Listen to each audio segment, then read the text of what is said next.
Hello friends, welcome back H D computers. MS Excel formula ಟ್ಯುಟೋರಿಯಲ್ನ ಮುಂದುವರೆದ ಭಾಗಕ್ಕೆ ತಮ್ಮೆಲ್ಲರಿಗೂ ಸುಸ್ವಾಗತ. ಈ ವಿಡಿಯೋದಲ್ಲಿ ರೌಂಡ್ ಡೌನ್, ರೌಂಡ್ ಅಪ್ ಹಾಗೂ ಇಂಟಿಜರ್ ಫಂಕ್ಷನ್ಗಳನ್ನು ಎಕ್ಸೆಲ್ನಲ್ಲಿ ಹೇಗೆ ಯೂಸ್ ಮಾಡೋದು ಅಂತ ತಿಳ್ಕೊಳ್ಳೋಣ ಸ್ನೇಹಿತರೆ. ಸೊ ನಾನಿಲ್ಲಿ ಕೆಲವು ನಂಬರ್ಗಳನ್ನು ಹಾಕ್ಕೊಂಡಿದ್ದೀನಿ. ಈ ನಂಬರ್ಗಳನ್ನು ನೀವು ಗಮನಿಸಿ. ಜನರಲಾಗಿ ನಾವು ಹೋಲ್ ನಂಬರ್ಗಳನ್ನು ಯೂಸ್ ಮಾಡುವಾಗ ಈ ರೀತಿ ಸಿಂಗಲ್ ಡಿಜಿಟೋ ಅಥವಾ 2 ಡಿಜಿಟೋ ನಂಬರ್ ಹಾಕ್ಕೊಳ್ತೀವಿ. ಈ ರೀತಿ ಪಾಯಿಂಟ್ ಆದಮೇಲೆ ಪೈಸಾ ಸ್ಥಾನದಲ್ಲಿ ಬರ್ತಕ್ಕಂಥ ನಂಬರ್ಗಳು ಎಷ್ಟು ಡಿಜಿಟ್ ಬರಬೇಕು. ಸೊ ಅದೇ ರೀತಿ ಇದು ರೌಂಡ್ ಅಪ್ ಆಗಬೇಕಾ, ರೌಂಡ್ ಡೌನ್ ಆಗಬೇಕಾ, ಕಡಿಮೆ ಇದ್ದರೆ ಜಾಸ್ತಿ ಬರೋದು ಅಥವಾ ಜಾಸ್ತಿ ಇದ್ದರೆ ಕಡಿಮೆ ಬರೋದು, ಈ ರೀತಿ ಫಾರ್ಮುಲಾಗಳನ್ನು ಯೂಸ್ ಮಾಡೋದು ಹೆಂಗೆ ಅನ್ನೋದನ್ನು ಈ ವಿಡಿಯೋದಲ್ಲಿ ನೋಡೋಣ ಸ್ನೇಹಿತರೆ. ಸೊ ಮೊದಲಿಗೆ ನಾನು ರೌಂಡ್ ಅನ್ನೋ ಫಂಕ್ಷನನ್ನು ಯೂಸ್ ಮಾಡ್ತೀನಿ.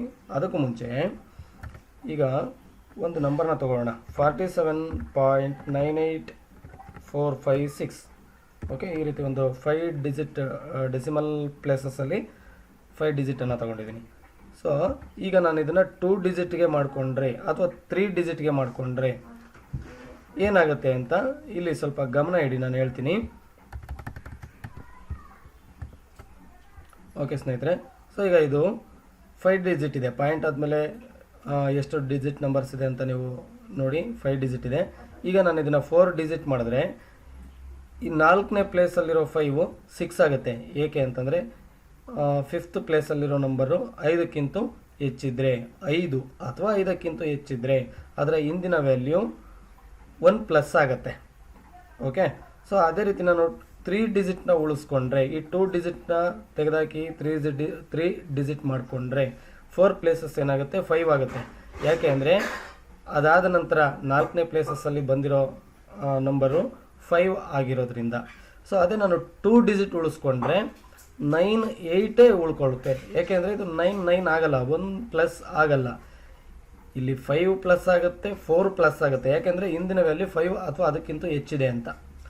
ಅದು 8 ಏನಾಗುತ್ತೆ ಅಂದರೆ 8 ಆಗೇ ಉಳ್ಕೊಳ್ಳುತ್ತೆ. ಯಾಕೆಂದರೆ ಹಿಂದಿನ ವ್ಯಾಲ್ಯೂ 5ಕ್ಕಿಂತ ಕಡಿಮೆ ಇದೆ ಅಂತ. ಸೊ ಇದನ್ನು ಪ್ರಾಕ್ಟಿಕಲ್ ಆಗಿ ಒಂದು ಸಾರಿ ನೀವು ನೋಡಿಬಿಡಿ ಸ್ನೇಹಿತರೆ. ಇಲ್ಲಿದೆ ನೋಡಿ, ನಂಬರಲ್ಲಿ ಡಿಕ್ರೀಸ್ ಡೆಸಿಮಲ್ಸ್ ಅಂತ ಇದೆ ನೋಡಿ. ಸೊ ಒಂದನ್ನು ಮೈನಸ್ ಮಾಡ್ತೀನಿ, ನೀವು ಗಮನಿಸಿ. ಲಾಸ್ಟಲ್ಲಿ 6 ಇದೆ. ಈಗ 5ರ ಸ್ಥಾನದಲ್ಲಿ ಇರ್ತಕ್ಕಂಥ ನಂಬರ್ ಏನು ಬರುತ್ತೆ ಅಂದರೆ 6 ಆಗುತ್ತೆ ನೋಡಿ. ಓಕೆ, ಸೊ ಅದನ್ನೇ ನಾನು ಮತ್ತೊಂದು ನಂಬರ್ನ ಕಡಿಮೆ ಮಾಡಿದ್ರೆ 4 ಪ್ಲೇಸಸ್ಸಲ್ಲಿರ್ತಕ್ಕಂಥ ನಂಬರ್ 4 ಏನಾಗುತ್ತೆ, 3 ಪ್ಲೇಸಸ್ಸಲ್ಲಿರ್ತಕ್ಕಂಥ ನಂಬರ್ ಏನಾಗುತ್ತೆ, 5 ಆಗುತ್ತೆ. 4 ಇದೆಯಲ್ಲ, 5 ಆಗುತ್ತೆ, 1 ಪ್ಲಸ್ ಆಗುತ್ತೆ ನೋಡಿ, ಗಮನಿಸಿ. ಓಕೆ, ಸೊ ಈಗೇನಾಗುತ್ತಪ್ಪ ಅಂದರೆ ಸೆಕೆಂಡ್ ಪ್ಲೇಸಲ್ಲಿ 8 ಇದೆಯಲ್ಲ, ಆ ನಂಬರ್ ಏನಾಗುತ್ತೆ ಅಂತಂದರೆ ಅದರ ಹಿಂದಿನ ಪ್ಲೇಸು ಮೂಲತಃ 4 ಇದೆ. 9 8 ಆದಮೇಲೆ ನೀವು ಇಲ್ಲಿ ಗಮನಿಸಿ ಫಾರ್ಮುಲಾ ಬಾರಲ್ಲಿ 9 8 ಆದಮೇಲೆ ಇರ್ತಕ್ಕಂತಹ ನಂಬರು 4. ಅದರಿಂದ 8 ವ್ಯಾಲ್ಯೂ 1 ಪ್ಲಸ್ ಆಗಲ್ಲ, 8 ಆಗಿ ಉಳ್ಕೊಳ್ಳುತ್ತೆ ನೋಡಿ. ಈಗ ನಾನು 9 ಪ್ಲೇಸಲ್ಲಿ ಅಂದರೆ ಪಾಯಿಂಟ್ ಆದಮೇಲೆ ಫಸ್ಟ್ ಪ್ಲೇಸಲ್ಲಿರ್ತಕ್ಕಂತಹ 9 ಈಗ ಮತ್ತೆ ನಾನು ಮೈನಸ್ ಮಾಡಿಕೊಂಡ್ರೆ ಏನಾಗುತ್ತೆ, 9 ಪ್ಲೇಸಲ್ಲಿ 0 ಬರುತ್ತೆ. ಮತ್ತು 1 ಪ್ಲಸ್ ಆಗೋದ್ರಿಂದ ಏನಾಗುತ್ತೆ, 47ಗೆ 7 ಪ್ಲೇಸ್ ನಂಬರಲ್ಲಿ 8 ಆಗುತ್ತೆ ಸ್ನೇಹಿತರೆ. ಓಕೆ, ಸೊ ಈ ರೀತಿ ಒಂದು ರೌಂಡ್ ಫಂಕ್ಷನ್ ಜನರಲಾಗಿ ಹೇಗೆ ಯೂಸ್ ಆಗುತ್ತೆ ಅಂತ ರೌಂಡ್ ಫಂಕ್ಷನಲ್ಲಿ ನೋಡೋಣ ಸ್ನೇಹಿತರೆ. ಓಕೆ, ಇಲ್ಲಿ ನಾನು ಹಾಕ್ಕೊಳ್ತೀನಿ.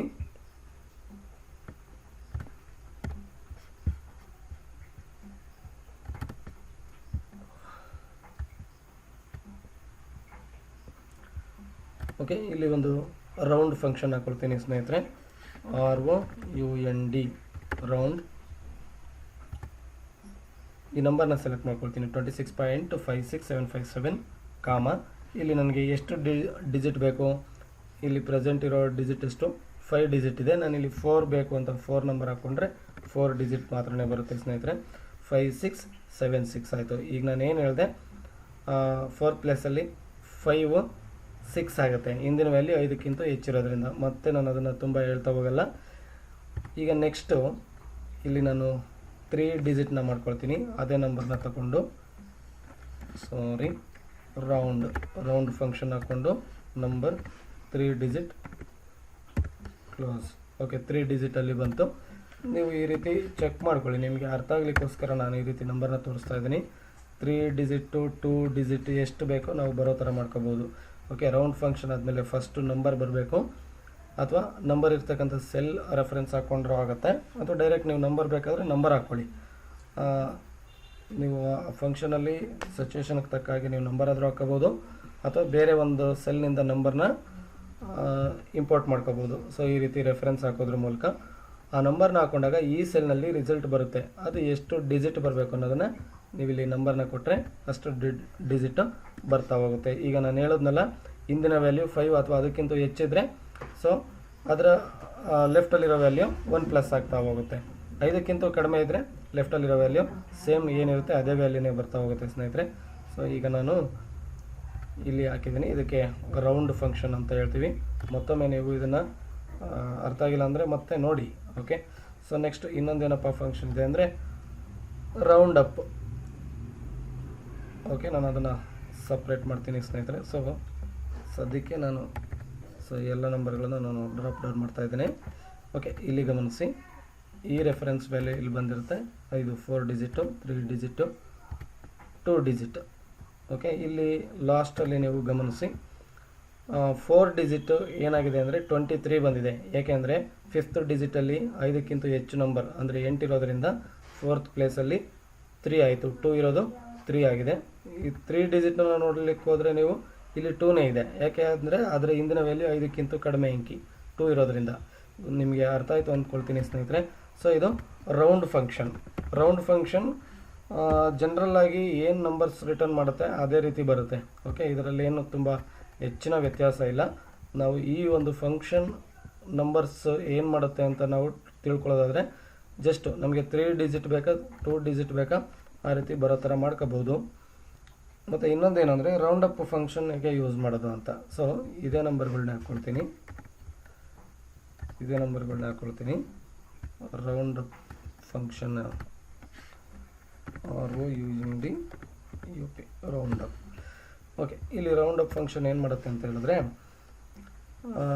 ಇಲ್ಲಿ ಲಾಸ್ಟ್ ವ್ಯಾಲ್ಯೂನಲ್ಲಿ ಹೇಳ್ತೀನಿ 5 4 2 2 8 ಇದೆಯಲ್ವಾ. ಸೊ ನಾನು 4 ಡಿಜಿಟನ್ನು ತಗೊಂಡಾಗ ಜನರಲಾಗಿ ರೌಂಡ್ ಫಂಕ್ಷನಲ್ಲಿ ಕೂಡ 2 ಪ್ಲೇಸಲ್ಲಿ 3 ಆಗುತ್ತೆ. ಯಾಕೆಂದರೆ ಇಂದಿನ ವ್ಯಾಲ್ಯೂ 8 ಇರೋದ್ರಿಂದ 5 4 2 ಅಂದರೆ 3ನೇ ಪ್ಲೇಸಲ್ಲಿರೋ ವ್ಯಾಲ್ಯೂ ಏನಾಗುತ್ತೆ, ನಾನು 3 ಡಿಜಿಟ್ ತೊಗೊಂಡ್ರೆ ಏನಾಗಿದೆ ಇಲ್ಲಿ 3 ಡಿಜಿಟಲ್ಲಿ 2 ಬಂದಿದೆ. ಸೊ ರೌಂಡ್ ಅಪ್ ಫಂಕ್ಷನ್ ತೊಗೊಂಡಾಗ ಈ 2ನೂ ಕೂಡ 1+ ಆಗುತ್ತೆ, 3 ಆಗುತ್ತೆ. ಓಕೆ, ಡೆಸಿಮಲ್ ಪ್ಲೇಸಸ್ಸಲ್ಲಿ ಲಾಸ್ಟ್ ಡೆಸಿಮಲ್ ಡಿಜಿಟ್ ಏನಿದೆ ಆ ಡಿಜಿಟು 5ಕ್ಕಿಂತ ಕಡಿಮೆ ಇದ್ರೂ ಕೂಡ 1+ ಆಗುತ್ತೆ ಸ್ನೇಹಿತರೆ. ಇದು ರೌಂಡ್ ಅಪ್ ಫಂಕ್ಷನ್ನು. ಪ್ರಾಕ್ಟಿಕಲಾಗಿ ಒಂದು ಸಾರಿ ನೋಡೋಣ. ರೌಂಡ್ ಅಪ್, ಈ ಒಂದು ಡಿಜಿಟನ್ನು ತಗೊಳ್ಳಿ, ಕಾಮ, ಇಲ್ಲಿ 4 ಡಿಜಿಟ್ ತೊಗೊಳ್ತಾ ಇದ್ದೀನಿ, ಕ್ಲೋಸ್ ಬ್ರಾಕೆಟ್, ಎಂಟರ್. ಓಕೆ, ಇದು ಜನರಲಾಗಿ ಬಂದಿರತಕ್ಕಂಥದ್ದೇ. ಇಲ್ಲಿ ನಮಗೆ ತುಂಬ ಹೆಚ್ಚಿನ ವ್ಯತ್ಯಾಸ ಗೊತ್ತಾಗಲ್ಲ. ಸೊ ವ್ಯತ್ಯಾಸನ ನಾವೆಲ್ಲಿ ತಿಳ್ಕೊಬೇಕಂದ್ರೆ 5ಕ್ಕಿಂತ ಕಡಿಮೆ ನಂಬರ್ ಬಂದಿರುತ್ತಲ್ಲ ಅಲ್ಲಿ ನೋಡಿಕೊಂಡ್ರೆ ಕರೆಕ್ಟಾಗಿ ಅರ್ಥ ಆಗುತ್ತೆ. ಓಕೆ, ಇದನ್ನು ನಾನು 3 ಡಿಜಿಟ್ಗೆ ತಗೊಳ್ತಾ ಇದ್ದೀನಿ. Round up number and 2 digit. Okay, so ಇದೇ ರೀತಿ ಡ್ರಾಪ್ ಡೌನ್ ಮಾಡ್ಕೊಳ್ತಾ ಇದ್ದೀನಿ. ಇಲ್ಲಿ ನೀವು ಗಮನಿಸಿ, ರೌಂಡ್ ಅಪ್ ಫಂಕ್ಷನಲ್ಲಿ ಇಲ್ಲಿ 5 4 2 ಬರಬೇಕು. 5 4 2 ಬಂದಿದೆ. ಯೂಶುವಲಿ 5 4 2ನೇ ಬರಬೇಕು, ಇದು correct. But round up function ಮಾಡ್ಕೊಂಡಿರೋದ್ರಿಂದ ಆ ನಂಬರು 1+ ಆಗಿದೆ. ಇಲ್ಲಿ ಹೆಚ್ಚು ಇನ್ನೂ ಇಲ್ಲಿದೆ, ಗಮನಿಸ್ತಾ ಹೋಗಿ. 4 4 5 6 ಏನಾಯಿತು ಅಂದರೆ 7 ಆಗಿದೆ ನೋಡಿ. ಇಲ್ಲಿ 4 4 5 6 ಬರಬೇಕು ಆ್ಯಕ್ಚುಲಿ. ಇಲ್ಲಿ ನೋಡಿ 4 4 5 6 ಅಲ್ವಾ, 5 6 ಬಂದಿದೆ. ಸೊ ಈ ಪ್ಲೇಸಲ್ಲಿ 5 6 ಬಂದಿದೆ ರೌಂಡ್ ಫಂಕ್ಷನಲ್ಲಿ. ಬಟ್ ರೌಂಡ್ ಅಪ್ ಫಂಕ್ಷನಲ್ಲಿ 5 7 ಬಂದಿದೆ. ಯಾಕೆ ಅಂದರೆ ಲಾಸ್ಟ್ ಡಿಜಿಟು 1+ ಆಗೋದ್ರಿಂದ ಸೊ ಒಂದು ನಂಬರು ಪ್ಲಸ್ ಆಗಿ ರಿಟರ್ನ್ ಮಾಡುತ್ತೆ ಸ್ನೇಹಿತರೆ. ಸೊ ಇದು ರೌಂಡ್ ಅಪ್ ಫಂಕ್ಷನ್ನು. ಅದೇ ರೀತಿ ತುಂಬ ಹೆಚ್ಚಿನ ವ್ಯತ್ಯಾಸ ಏನಿಲ್ಲ. ರೌಂಡ್ ಡೌನ್ ಫಂಕ್ಷನ್ ಕೂಡ ಸೊ ಇದೇ ರೀತಿ ಕೆಲಸ ಮಾಡುತ್ತೆ, ಒಂದು ನಂಬರು ಡೌನ್ ಆಗುತ್ತೆ. Okay, round down, round down number. ಇದನ್ನು ಕೂಡ ನಾನು 4 ಡಿಜಿಟ್ ತಗೊಳ್ತಾ ಇದ್ದೀನಿ. ಸೊ ಇದರಲ್ಲಿ ಕೂಡ ಡಿಜಿಟ್ಸ್ ಬರುತ್ತೆ. ಇಲ್ಲಿ ಹಾಕೋಣ, ರೌಂಡ್ ಡೌನ್ ನಂಬರ್ ಕಾಮ 3 digit round down number 2 digit. Okay, so ಇದನ್ನು ಕೂಡ ನಾನು ಡ್ರಾಪ್ ಡೌನ್ ಮಾಡ್ತಾ ಇದ್ದೀನಿ. ಇಲ್ಲಿ ಕೂಡ ನೀವು ಗಮನಿಸ್ಬೋದು ಸ್ನೇಹಿತರೆ. ಇಲ್ಲಿ ನೀವು ಗಮನಿಸಬೇಕಾಗಿರೋದೇನಪ್ಪ ಅಂದರೆ ಆ್ಯಕ್ಚುಲಿ ಈ ಒಂದು ಫಸ್ಟ್ ನಂಬರು 4 ಡಿಜಿಟಲ್ಲಿ ಏನಿದೆ 5676 ಬಂದಿದೆ. ಇಲ್ಲಿ ನೋಡಿ 5675 ಬಂದಿದೆ.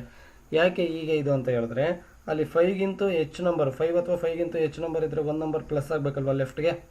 ಇಲ್ಲಿ ಏನಾಗುತ್ತೆ ಅಂದರೆ ಸೇಮ್ ನಂಬರ್ನ